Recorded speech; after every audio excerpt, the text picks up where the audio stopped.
গল্পের নাম প্রিয় কাহন, লেখিকা কায়নাত আফরিন, পর্ব সংখ্যা ৭। চট্টগ্রাম বিশ্ববিদ্যালয়ের মুহূর্তগুলো ছিল প্রিয়তার সবচেয়ে সুন্দর জীবন। তবে সেই সুন্দর জীবনে অবির অনুমতিবিহীন আগমনে জীবনে হাতছানি দিল তুমুল তোলপাড়। প্রিয়তাদের সেমিস্টার শেষ, জীবন অতিবাহিত হচ্ছিল বসন্তের দিনগুলোর মতো। সেই বসন্তের দিনগুলো পাড়ি দিয়ে নতুনভাবে ক্যাম্পাসে আসা মাত্রই হতভম্ব হলো সে। সবাই তার দিকে তাকিয়ে আছে অদ্ভুত দৃষ্টিতে। হলের পুলুমামা থেকে শুরু করে মোড়ের দোকানের রমেশ কাকা, ক্যাম্পাসের দারোয়ান মিয়া, দাদা, এমনকি সদ্য বিশ্ববিদ্যালয় জীবনে পদার্পণ করা প্রথম বর্ষের শিক্ষার্থীগুলোও কেউ কেউ তো তুমুল আগ্রহে এগিয়ে এসে সালাম জানালো। প্রিয়তা তাদের প্রতি উত্তর দিল যন্ত্রমানবীর মতো, রুদ্রিক ও দৃঢ় অথম্ব। প্রিয়তার মতো মেয়েকে সবাই এত গুরুত্ব দিচ্ছে, সেটা যেন ওদের বিশ্বাসের বাইরে। প্রিয়তা অসামাজিক ধরনের মেয়ে, কথা কম বলে, বললেও গুছিয়ে বলতে পারে না। এই শিক্ষা জীবনে খুব কম মানুষই আছে যারা তাহমিনা প্রিয়তাকে এক নামে চিনবে। তবে এখন সবাই মুখে আপু আপু বলে যেভাবে ফেনা তুলছে, সেটা দেখে দুজনের মতো মাথা রীতিমতো চক্কর দিয়ে উঠল। রুদ্দির এগোলো প্রিয়তার কাছে, তুমুল উৎসাহে বলল, তুই কি ডিপার্টমেন্টের ধর্মের ভাই পাঠিয়েছিস প্রিয়তা? প্রিয়তা বাক্যহীন, কথা হয়ে গিয়েছে আগাছুলা। সে নিজেও বুঝতে পারল না এর কারণ কি। তুমুল বিরহে সে প্রত্যুত্তর দিল, আমি ধর্মের ভাই পাঠাতে যাব কে বলতো? হাজার খুঁজেও এর উত্তর পেল না রুদ্দিক। ও দিয়ে আছাড় খাচ্ছিল।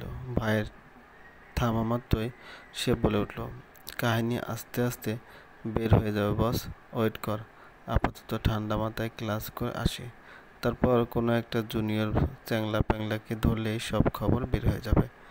ওদের কথায় মনে মনে একটু হলেও সান্ত্বনা পেল প্রিয়তা। তারপর তিনজন চলে গেল ক্লাসের দিকে। তবে অন্তরে সিমসাম চিন্তা ভাবনা হিমবাহের ঝড়ের মতো উড়ে গেল যখন দেখলো তাদেরই ব্যাচমেট প্রিয়তাকে তোষামোদ করে চলছে। তাদের ব্যাচের একটা ছেলে আছে, নাম রাকিব, ইউনিভার্সিটির জনম রকমের প্লে বয়। এমন কোনো মেয়ে নেই যার পিছে সে ঘুরে নেয়। ওদের সাথেও রিলেশন ছিল, সেটা টিকেছে ঘণ্টাখানেকের মতো। ওদের মতো বাচ্চা হাতের খরচ বইতে বইতে রাকিব জর্জরিত কণ্ঠে বলল, মাফ করো বোন, তুমি আজ থেকে আমার বাতাসে উড়ে আসা বোন, কোনো প্রেমিক টেমিক না। আমি এমনিতেও বাপের টাকায় খাই দাই ঘুমাই। তোমার মতো বাচ্চা হাতিরে পারলে জীবন বরবাদ হয়ে যাইব। অতি ভয়ঙ্করভাবে রেগে গিয়েছিল সেবার। তারপর থেকে সব সম্পর্ক শেষ।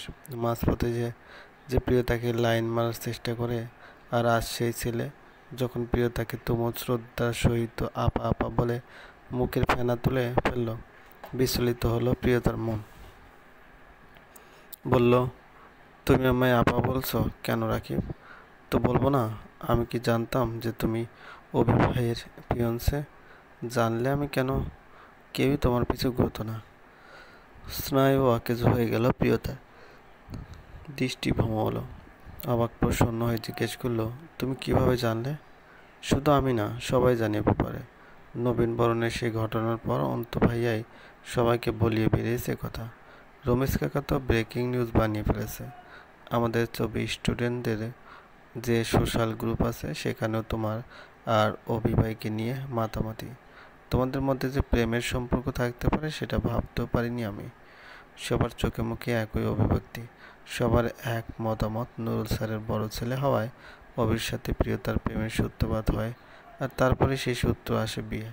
এটা সত্য যে অভি প্রিয়তা পূর্ব পরিচিত, কিন্তু তাদের মধ্যে প্রেম তো দূরের কথা, ভালো মতো দুদণ্ড কথাও হয়নি। অবির গম্ভীর চুপচাপ বৈশিষ্ট্য কিশোরী বয়সে কাঁপিয়ে দিয়েছিল প্রিয়তাকে। ক্লাস শেষ করলো কোনো মতে। যেই স্যার ক্লাস করিয়েছিল সেই স্যারের সাথে ব্যক্তিগত কোনো পরিচয় ছিল না প্রিয়তার। কিন্তু ক্লাস শেষে সে যখন প্রশ্ন করলো, এখন কেমন আছো প্রিয়তা, ব্যথা কমেছে? প্রিয়তার মুখ বোয়াল মাছের মতো হা হয়ে গেল। আজ হয়তো অবাক হওয়ার দিন। একের পর এক এমন ঘটনা উপনীত হয়েছে যে প্রকৃতি চাইছে তাকে অবাক মিশ্রিত রমণী বানাতে। ঢোক গিলল প্রিয়তা। এই স্যার মহাশয় তাকে চিনলেও হয়তো নাম এত ভালোভাবে জানতো না। অথচ আজ উনি সহ সকলের কাছে প্রিয়তার নাম, ডিপার্টমেন্ট সহ একাডেমিক সিরিয়াল যেন নখদর্পণে। প্রিয়তা আবেশী হয়ে বলল, জি স্যার, কমেছে। এত দুর্বল হলে চলে প্রিয়তা? বেশি করে দুধ ডিম এসব খাবে। কাল যেভাবে পড়ে মাথা ফাটালে আমি তো শুনেই আঁতকে উঠেছিলাম। ভাগ্যিস অভির সামনে নিয়েছিল ব্যাপারটা। কেয়ারিং বন্ধু পেয়েছো বলতে হবে। প্রিয়তা ভাব পাল্টাল না। সিনিয়র ভাইকে কেয়ারিং বন্ধু বলে সম্বোধন করে স্যার যে কি বোঝাতে চেয়েছে তা স্পষ্টই বুঝতে পারল প্রিয়তা। কয়েকজন মানবী ওকে দেখে মিটমিটি হাসছে। কেউ ফট করে বহিঃপ্রকাশ করে বলছে, প্রিয়তা দেখি সুপারস্তম বের হলো মাইরি।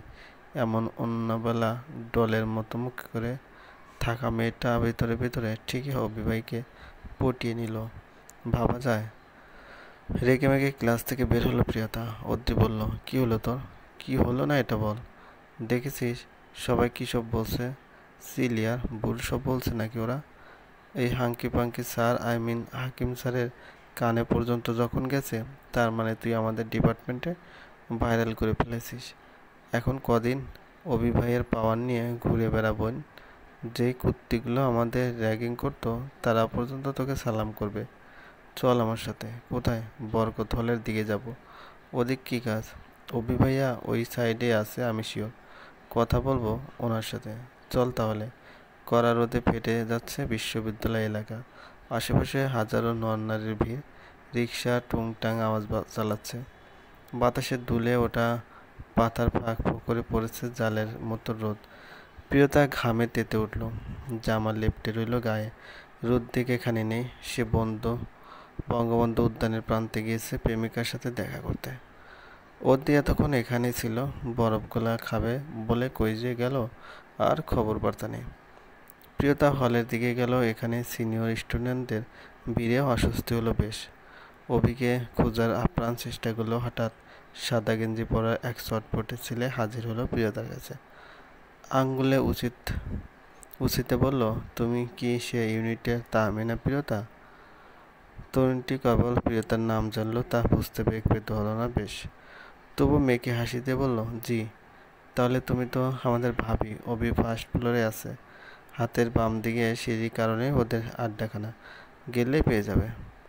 প্রিয়তা কথা বাড়ল না আর। চুপচাপ ভবনের ভিতরে গেল। বেশ কিছুক্ষণ চিরুনি অভিযান চালানোর পরেও পেয়ে গেল অভিকে। দেখে শরীরে চটপটে ঘাম নিমিশে যেন শীতল রূপ নিল। অভি বসে আছে মোটা রেলিংয়ে, হাতে একটা বিশালাকার বই। কলম কামড়াচ্ছে আনমনে। তার বন্ধুমহল আশেপাশে তাকেই ঘিরে ধরেছে। কথায় কথায় সে আলতোভাবে হেসে উঠেছে বারবার। হঠাৎ অন্তুর সাথে চোখাচোখি হলো প্রিয়তার। খেয়াল করলো অন্তু অভিকে ইশারায় বলল সেদিকে দেখতে। প্রিয়তা নড়বড়ে হয়ে উঠল। চোখাচোখি হলো অভির সাথে। অভির পাশাপাশি বাকি বন্ধুরাও সেদিকে দৃষ্টিপাত করলো। এবার সে পড়ল মহাপেশাদে। অস্বস্তি শিরায় শিরায় যেন বয়ে বেড়াচ্ছে। অভি বই বন্ধ করলো, পা চালালো তার দিকে। প্রিয়তা পাথর হয়ে দাঁড়ালো, অপেক্ষায় রইল কখন অভি বরাবর দাঁড়াবে। তবে অবাক করে দিয়ে অভি একবারও তাকালো না প্রিয়তার দিকে। নিঃশব্দে এড়িয়ে চলে গেল অন্যদিকে। অপমানে রিরি করে উঠল প্রিয়তার শরীর। গাল হয়ে উঠল লাল। রাগে ক্ষোভে ব্যাগের একাংশ চেপে ধরল। মানতে পারল না এই এড়ানোটা। বিড়বিড়িয়ে বলল, আপনি খারাপ অভি। বুদ্ধদেবের বাবলির মতোই আপনি ভীষণ খারাপ। অহংকারী আর একগুঁয়ে একটি লোক। প্রিয়তা নিঃশব্দে হল থেকে বেরোলো, দাঁড়ালো লোনের সামনে। প্রিয়তা ছায়াতলে বরফ গোলা খাচ্ছে। দেখা মাত্র সে প্রশ্ন তুলল, কথা হয়েছে? না। দেখা পাসনি? পেয়েছি। তাহলে কি হলো? ওদের সাথে কথা বলার প্রিয়তার বিন্দুমাত্র মন মানসিকতা নেই। অভি আসলেই দাপুটে মানুষ। এতটা দাপট কি প্রিয়তার সামনে না দেখালে হতো না? তখনই হ্যাংলা পাতলা গরনের এক ছেলের ডাক পড়ল, আপা, ও আপা শুনুন। প্রিয়তা চমকালো, তাকালো ছেলেটার দিকে। রিজু কণ্ঠে ছেলেটা বলল, আপনাকে অভি ভাইয়া ডাকছে আপা। আগুন জ্বলল প্রিয়তার চোখে। ভরাট কণ্ঠে বলল, তাকে বলে দাও আমি যাব না। কেন আপা? আমি যাব কেন সেটা বলো। হ্যাংলা পাতলা ছেলেটি উত্তর খুঁজে পেল না। অগত্যে চলে গেল সে। ঠিক 5 মিনিট পর অভি একটা মেসেজ দিয়ে বলল, বোর্ডরুমে আসো প্রিয়তা। প্রিয়তা সিন করলো কিন্তু রিপ্লাই দিল না। চুপচাপ ফুটপাতের আখের রস গোগ্রাসে হরণ করলো। অতঃপর আবার টেক্সট এলো, তুমি কি চাও আমি এমন কোনো কাণ্ড করি যাতে তুমি আবার জ্ঞান হারাও? স্পষ্ট হুমকি। প্রিয়তা এড়িয়ে পারল না। ওদিকে বলল, তুই এখানে থাক অদি, আমি 5 মিনিটের মধ্যে আসছি। বোর্ডরুম ডিপার্টমেন্টের শেষ মাথায়, এটাকে পরিত্যক্ত বোর্ডরুম বলা চলে। পিছনের লনে বনলতাদের জংলি আবাস। সন্ধ্যায় মশাদের ভয়ঙ্কর আড্ডাখানা চলে। প্রিয়তা 2-3 রুম পেরিয়ে শেষ মাথায় গেল। আশেপাশে গাছের আড়ালে যাদের দেখা যাচ্ছে প্রণয়ী নরনারী, উকিমারা, অভদ্রতা, তাই সেদিকে আগালো না।